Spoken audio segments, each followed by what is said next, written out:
할렐루야. 9월 8일 금요일 새벽 기도를 시작하겠습니다. 사도신경으로 우리의 신앙을 고백하시겠습니다. 나는 전능하신 아버지 하나님 천지의 창조주를 믿습니다. 나는 그의 유일하신 아들 우리 주 예수 그리스도를 믿습니다. 그는 성령으로 잉태되어 동정녀 마리아에게서 나시고 본디오 빌라도에게 고난을 받아 십자가에 못 박혀 죽으시고 장사된 지 사흘 만에 죽은 자 가운데서 다시 살아나셨으며 하늘에 오르시어 전능하신 아버지 하나님 우편에 앉아 계시다가 거기로부터 살아있는 자와 죽은 자를 심판하러 오십니다. 나는 성령을 믿으며 거룩한 공교회와 성도의 교제와 죄를 용서받는 것과 몸의 부활과 영생을 믿습니다. 아멘. 찬송가 267장 찬양하시겠습니다. 찬송가 267장입니다.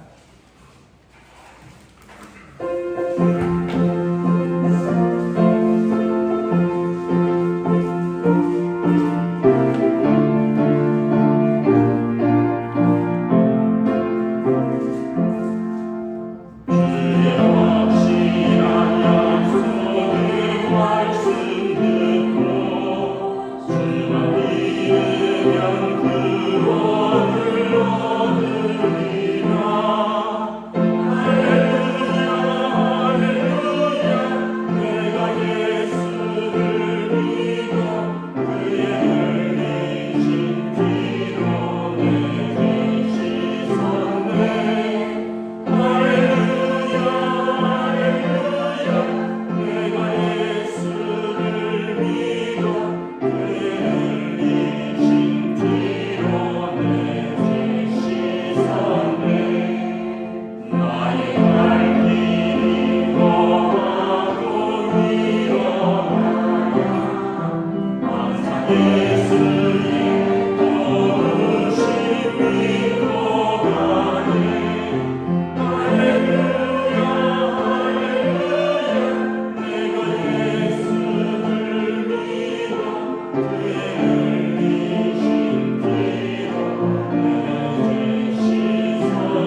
히브리서 5장 1절부터 14절 말씀입니다.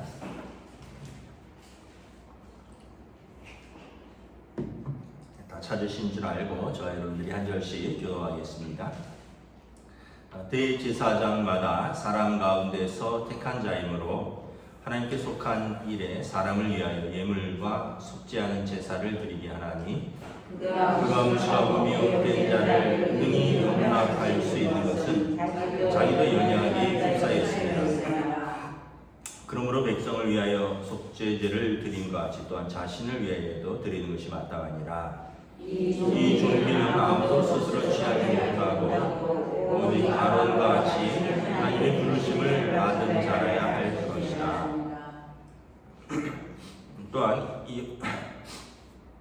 또한 이와 같이 그리스도께서 대제사장 되심도 스스로 영광을 취하심이 아니요 오직 말씀하신 이가 그에게 이르시되 너는 내 아들이니 내가 오늘 너를 낳았다 하셨고 또한 이와 같이 다른 데서 말씀하시되 내가 영원히 멜기세덱의 관찰을 따르는 제사장이라 하셨으니 그는 육체에 계실 때에 자기를 죽음에서 능히 구원하실 이에게 심한 통곡과 눈물로 간구와 소원을 올렸고 그의 경건하심으로 말미암아 들으심을 얻었느니라.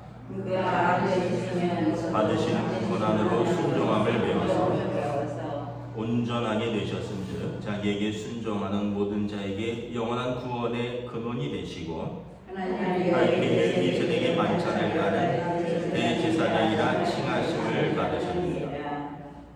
멜기세덱에 관하여는 우리가 할 말이 많으나 너희가 듣는 것이 둔하므로 설명하기 어려우니라. 내가 오래되었으므로 너희가 마땅히 선생이 되었을 터인데 너희가 다시 하나님의 말씀의 초보에 대하여 누구에게서 가르침을 받아야 할 처지이니 간단한 음식을 못 먹고 젖이나 먹어야 할 자가 되었구나. 이는 젖을 먹는 자마다 어린아이니 의의 말씀을 경험하지 못한 자요 단단한 음식은 장성한 자의 것이니 그들은 지각을 사용함으로 연단을 받아 선악을 분별하는 자들이니라. 아멘. 할렐루야. 오늘도 새날을 주셨습니다. 하나님께서 은혜와 평강 주시기를 빕니다. 예수님께서 우리의 대제사장이 되신다. 히브리서 기자는 말씀하고 있습니다. 그러므로 어제 본문에 우리 대제사장은 우리 연약함을 동정하지 못하실 뿐이 아니고 또 모든 일에 우리와 똑같이 시험을 받으셨을 때 다만 죄가 없는 차이점이 있고 그래서 우리 대제사장 앞에 긍휼하심과 때를 따라 돕는 은혜를 얻기 위하여 하나님의 은혜의 보좌 앞으로 담대히 나아가라 말씀하셨죠. 은혜의 보좌는 지성소에 있는 속죄소라 그랬습니다. 오직 대제사장만이 나아갈 수 있는 그곳에 예수님의 이름으로 나아갈 수 있는 권리를 우리가 얻었다라는 것입니다. 그러면서 이제 대제사장이신 예수님이 아론의 대제사장과 어떻게 다른가를 말씀합니다. 1절에 보면 대제사장은 어떤 사람이냐? 하나님께 속한 일에 사람을 위하여 예물과 속죄하는 제사를 드리는 사람이다. 사람 가운데서 택하셔서 하나님께서 아론을 대제사장으로 택하셨죠. 4절에 보면 이 존귀는 아무도 스스로 취하지 못하고 오직 아론과 같이 하나님의 부르심을 받은 자라야 할지니라.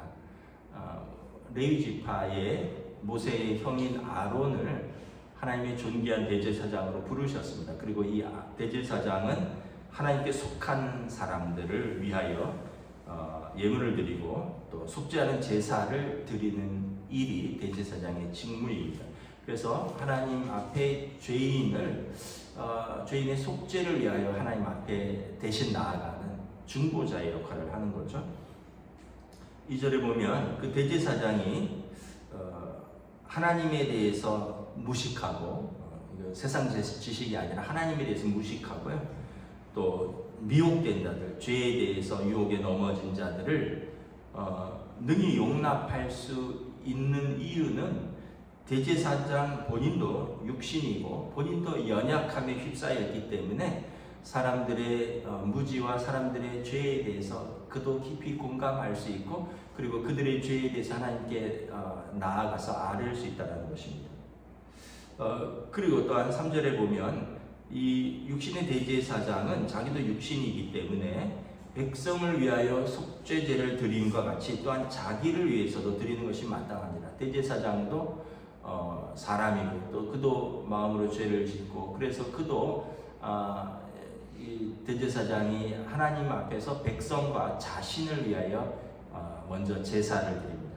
그래서 레위기에 보면 대제사장을 위한 속죄 제사의 규례가 있습니다. 일주일 동안 해야 되는 그런 규례가 있고요. 그래서 대제사장은 존귀한 자이고 하나님이 부르셨지만 그도 인간이고 자기도 자기를 위해서도 속죄 제사를 하나님께 드려야 되고, 그러면서 백성의 연약함을 위해서 드릴 수 있는 그러한 사람이 대제사장이다.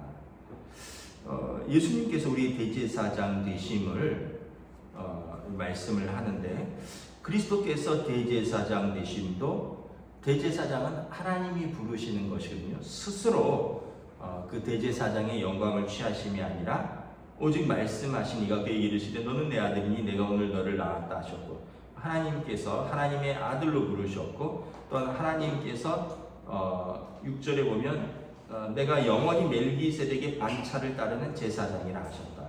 예수님도 하나님의 아들로서 하나님이 그를 대제사장으로 부르셨다는 거예요. 대제사장은 스스로 내가 불렀습니다 하는 게 아니라 하나님의 부르심이 있어야 되는데, 예수님께서 하나님의 아들로서 하나님께서 그를 대제사장으로 부르셨다. 6절에 보면 또한 이와 같이 다른 데서 말씀하시되 너는 영원히 멜기세덱의 반차를 따르는 대제사장이라 제사장이라. 시편의 말씀인데, 이 제사장이 이제 반차라는 것은 뭐냐하면 그 어떤 그 계보의 차례대로라는 뜻입니다. 아론의 반차를 따르는 대제사장의 그 사람들이 있습니다. 이를 의미하는 거죠.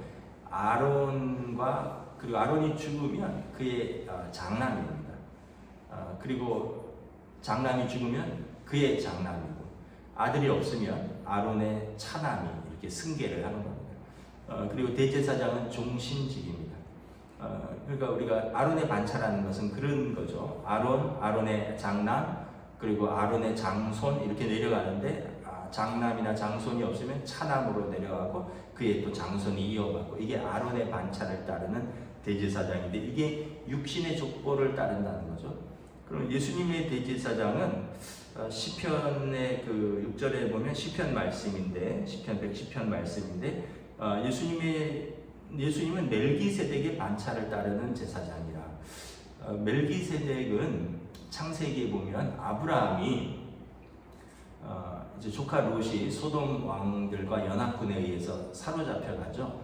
그래서 이제 조카 롯을 자기들이 이제 데리고 있는 부하들, 이제 종들 314명을 데리고 와서 그들과 싸워서 조카 롯을 구해옵니다. 그리고 조카 롯을 구하고 그때 하나님의 제사장 멜기세덱에게 11조를 드려서 예물을 드렸다, 이런 기록이 있습니다. 창세기에 딱 한 번 나오고요. 그리고 지금 시편에 한 번, 히브리서에 한 번 나오는데, 이 멜기세덱은 그때 제사장이었다는 거죠. 믿음의 조상 아브라함이 11조를 드려서 예물을 드리는 하나님이 임명하신 제사장인데, 이 멜기세덱은 그 반차를 알 수 없다는 거예요. 육신의 반차를 따르지 아니하고, 그래서 시작도 없고, 시작도 우리가 알 수 없고, 끝도 알 수 없는 그냥 하나님이 임명하신 제사장이다. 이거는 이제 우리가 어떤 분인지 잘 알 수 없지만, 시작도 하나님이 하셨고, 그리고 인간의 계보를 반차를 따르지 않은 하나님의 제사장인데, 예수님께서 이렇게 하나님께서 임명하신 인간의 계보가 아니라 그 시작부터 이런 멜기세덱의 반차를 따르는 제사장이라. 그러니까 아론의 반차와는 구별된다는 거예요. 아론의 반차는 분명한 시작이 있고요. 그리고 육신이라는 한계가 있고, 그런데 예수님은 믿음의 조상 아브라함이 드렸던 그 제사장 멜기세덱의 반차를 따르는 하나님이 임명하신 하나님의 아들인데 그 시작을 알 수 없고 영원한 대제사장의 그 직분을 가졌다라는 것입니다. 그리고 또 예수님이 제사장으로서 대제사장으로서 또 아까 2절에 보면 대제사장이 그 자기 백성의 무식하고 미혹된 자를 용납할 수 있는 것은 자기도 연약함이고 그래서 육신으로서 그 연약함을 동정하고 또 우리와 똑같이 시험을 받을 수 있는 그런 육신이어야 되는 것처럼 예수님께서도 육체로 오셨다라는 거죠. 하나님의 아들이고 하나님께서 임명하신 제사장이지만 그도 육체로 오셨고 그리고 자기를 죽음에서 능히 구원하시리니 하나님께 통곡과 눈물과 간구와 소원으로 자기 백성의 그 속죄를 위해서 하나님 앞에 기도하시는 분이시다. 그래서 우리 대제사장은 우리의 연약함을 동정하지 못하실 이가 아니요 모든 일에 똑같이 시험을 받으셨다. 다만 차이는 육신의 아론의 반차를 따르는 대제사장과 다르게 그는 죄가 없다라는 거예요. 아론의 대제사장은 2절에 보면 자기를 위해서도 속죄제를 드려야 되는데 우리의 대제사장은 육신을 따라 오셨지만 하나님의 아들이시기 때문에 죄가 없고 자기를 위한 속죄제가 필요치 않고 자기 백성을 위하여 자기 몸으로 속죄제를 드리신 분이다. 8절에 보면 그가 아들이시면서도 받으신 고난으로 순종함을 배워서 예수님께서 하나님의 근본 본체시나 빌립보서 2장에 보면 하나님과 동등됨을 취하지 않으시고 종의 형체, 사람의 모양으로 오셔서 하나님의 뜻에 죽기까지 순종하셨으니 십자가에 죽으십니다. 그래서 예수님은 십자가의 고난으로 하나님의 뜻에 순종하셨고 그리고 부활하셔서 온전하게 되셨고 그래서 이 예수님을 그리스도로 영접하는 자들에게 영원한 구원의 근원이 되신 분이십니다. 그래서 우리가 우리의 대제사장 되신 예수 그리스도의 이름으로 하나님 아버지 앞에 나아갈 수 있는 담대함을 얻었다는 것입니다. 예수님이 우리의 대제사장 되시고 그분이 십자가의 고난과 죽으심으로 영원한 이제 앞으로 계속 나오는데 히브리서 9장 10장에 반복되는 짐승의 제사 하물며 소의 피도 황소의 피도 우리를 정결하게 하건들 하물며 예수 그리스도의 보혈 십자가의 보혈이 우리를 정결케 하지 않겠느냐. 그 제사는 영원하고 단번에 이룬 하나님 앞에서의 우리의 속죄 제사이시다. 그래서 10절에 시편의 예언자들이 말씀하신 것처럼 하나님께서 멜기세덱의 반차를 따른 대제사장이라 칭하심을 받으셨느니라. 예수님을 말하는 거죠. 그러면서 11절에 이 멜기세덱에 대해서 이제 그만 얘기하겠다라고 말합니다. 멜기세덱에 관하여는 우리가 할 말이 많으나 너희가 듣는 것이 두나무로 설명하기 어려우니. 유대의 히브리서를 잘 읽어보면 이분은 구약 성경에 정통하고 율법의 전문가라는 것을 알 수 있습니다. 구약의 제사에 대해서, 대제사장의 제도에 대해서, 성전에 대해서 굉장히 자세하게 언급을 하는 걸로 봐서 이분은 구약에 대해서 정통한 학자입니다. 그럼에도 불구하고 멜기세덱에 대해서 이제 초대교회 성도들에게 할 말이 많은데 더 설명하지는 않겠다. 왜냐하면 우리가 그러면 또 멜기세덱에게 집중할까봐. 지금 히브리서 앞에 보면 천사보다 뛰어나신 예수님, 유대인들이 가장 존경하고 사랑하는 모세보다 뛰어나신 예수님, 그리고 유대인들이 가장 또 영광스럽고 존귀하게 생각되는 대제사장인 아론보다 뛰어나신 예수님인데 이제 사람들이 그러면 또 멜기세덱에게 집중할까봐 멜기세덱에 대해서는 여기까지만 하겠다는 거예요. 그래서 사실 멜기세덱에 대해서도 잘 알려진 바가 없습니다. 창세기 한 번, 시편에 한 번, 히브리서에 한 번인데 여러분 신명기에 보면 이런 말씀이 있습니다. 우리가 알 수 있는 것은 하나님께서 우리에게 능히 밝히 보여주시는 것은 우리가 순종하면 되고요. 우리에게 밝히 보여주시지 않은 것은 하나님께 속한 것인즉 우리가 하나님께 맡기고 고린도전서 13장에 보면 지금 우리가 거울과 거울을 보는 것처럼 희미하나 그때는 얼굴과 얼굴을 맞대고 보듯이 명백할 것이라. 지금은 우리의 어떤 진리라든가 이런 모든 것들이 그 당시 그 거울은 청동 거울입니다. 좀 약간 윤곽은 얼굴을 볼 수 있는데 정확하게 볼 수 없는 것처럼 우리가 하나님 나라의 진리를 땅에서 지금은 정확히는 다 풀기 어려우나 그러나 우리가 하나님 앞에 가면 이제 모든 진리들이 아주 명백하게 드러날 것입니다. 그래서 요한계시록에 보면 우리가 하나님의 말씀에 대해서 억지로 풀려고 하지 말고 더하지도 말 것이요 빼지도 말 것이라 그냥 하나님께서 우리에게 알려주신 대로 우리가 믿고 알면 된다. 멜기세덱에 대해서도 할 말이 많은데 듣는 사람들이 두나무로 설명하기 어렵다. 그 사실은 그 멜기세덱은 딱 아까 말씀드린 대로 이렇게 나와 있기 때문에 여러분 그 당시 예수님 시대에 이 구약학자들도 설명하기 굉장히 어렵다는데 우리가 2000년이 지나서 멜기세덱을 깊이 연구할 것이 없어요.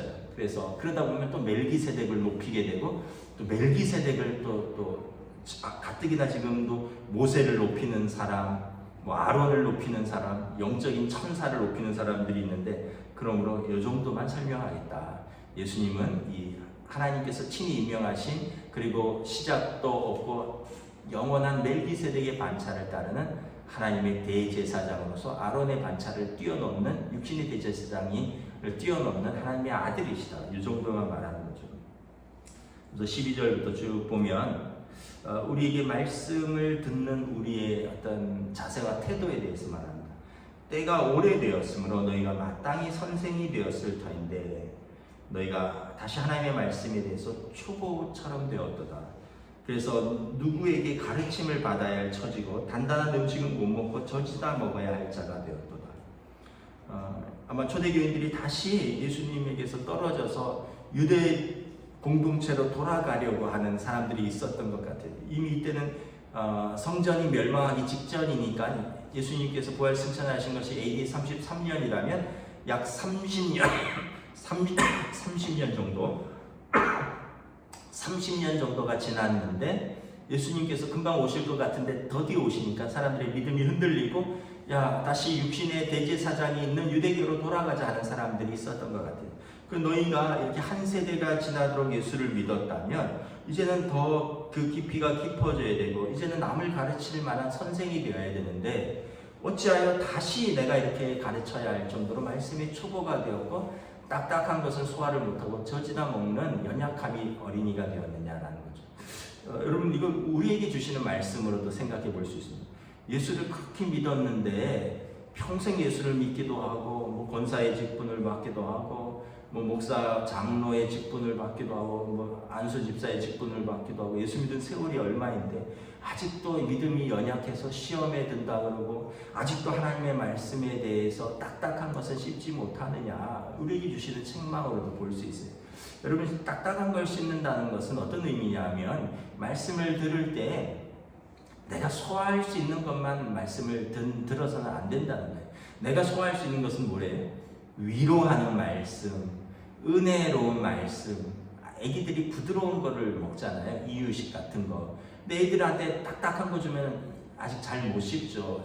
근데 여러분 우리도 신앙생활을 부드러운 말씀, 은혜롭고 위로가 되는 말씀 이런 것만 좋아하고 딱딱한 말씀.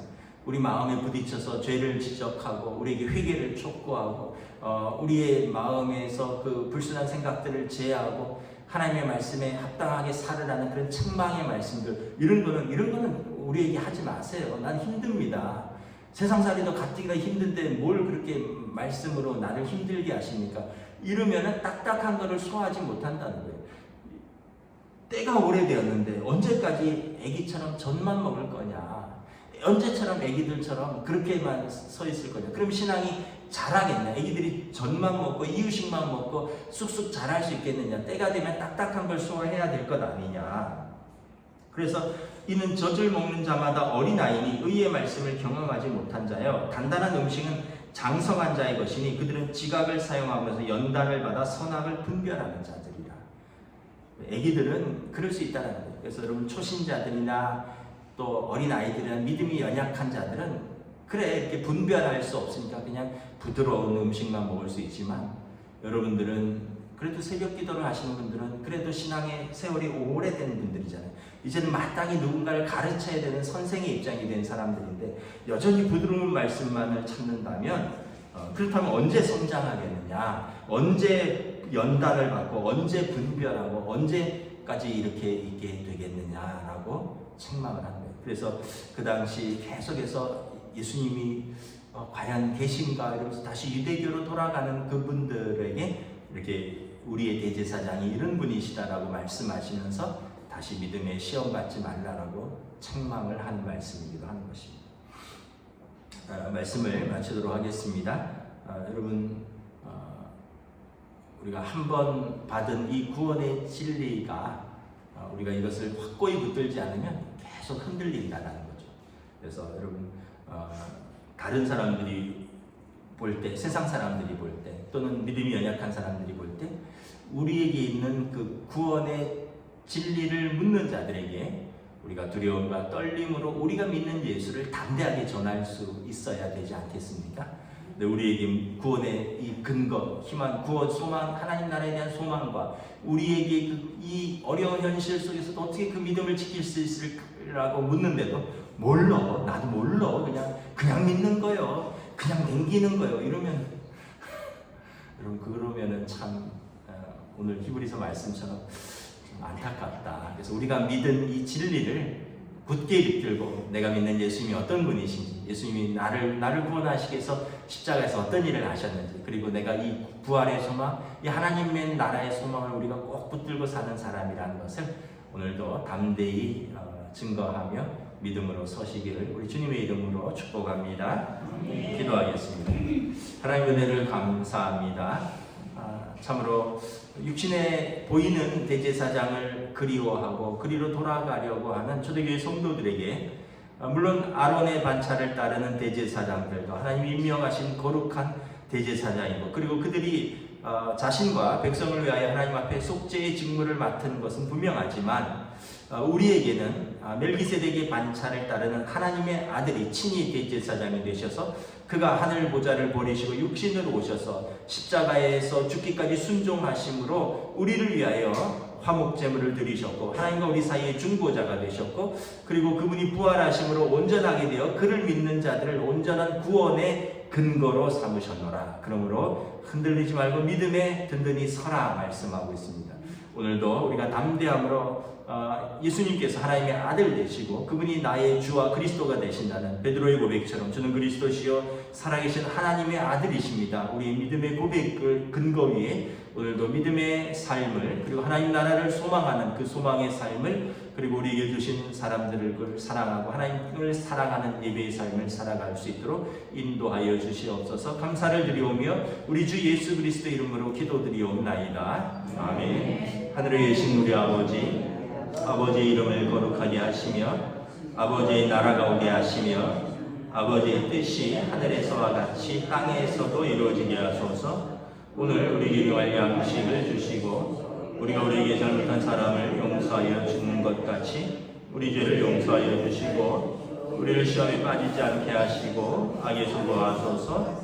나라와 권능과 영광이 영원히 아버지의 것입니다. 아멘.